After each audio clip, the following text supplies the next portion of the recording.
I don't know in our future, but I think the curiosity is so key because then I begin to have this process of imagining with the Holy Spirit.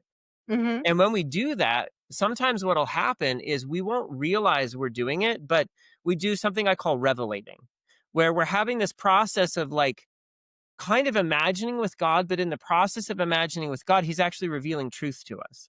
Hmm. So we're thinking, "Oh, this is just my imagination." Well, your imagination is actually your spirit, the backdrop of your spirit communicating things to your conscious mind. So you're not just imagining it, you're actually having a conversation between your spirit and your soul along with the Holy Spirit when you're doing that. So you're letting your conscious mind be transformed, but you're also having this like information connection flow conversation between you and the Holy Spirit.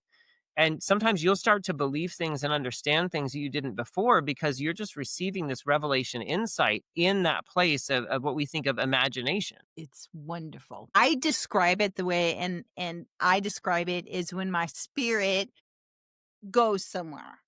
When my spirit goes somewhere, it's like the radar in a submarine when they ping the floor of the ocean. That's how I describe it. And every time I go, I ping because the light is going like this. And pretty soon, my seeing, my perceiving, my feelers will be able to tell the framework of where I'm at.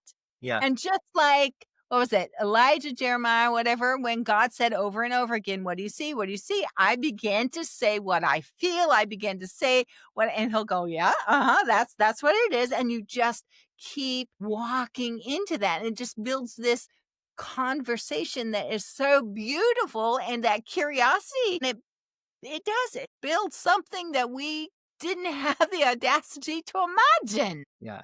And that's such a good key. It is either Jeremiah or Ezekiel, and I don't remember, but one of them, if you read through the whole book, and they're long books, like, but if you read through it early on, you'll see him say, "I looked and I saw." I think it's Ezekiel, but he'll say, "I looked and I saw. I looked and I saw." And as you get further on into the book, he'll simply say, "I saw." Because what happened is you activate something. It's this process we're talking about. You begin the process of learning it, of trying it out, of doing whatever the thing is, whether it's engaging in the spirit and, going into the heavens, whether it's conversations with the Holy Spirit and just imagining with him, like whatever it is the thing is, right? The more we engage those things intentionally, the more it's like if you take like a merry-go-round or something, you start spinning it, and once you get it going fast enough, it's spinning all on its own, and you just have to like tap it every now and again, and it's going to keep that speed going. So we're getting that process rolling, we're getting that spinning, that force started, but once we get it spinning at a certain speed, we don't have to work real hard to keep it going. No, we don't. I always call it a language or a library, because he's put words in there.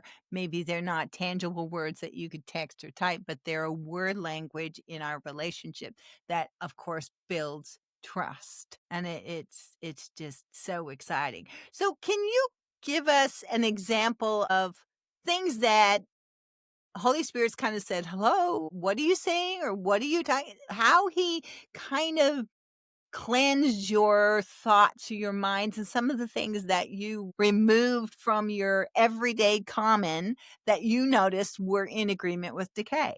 Yeah, absolutely.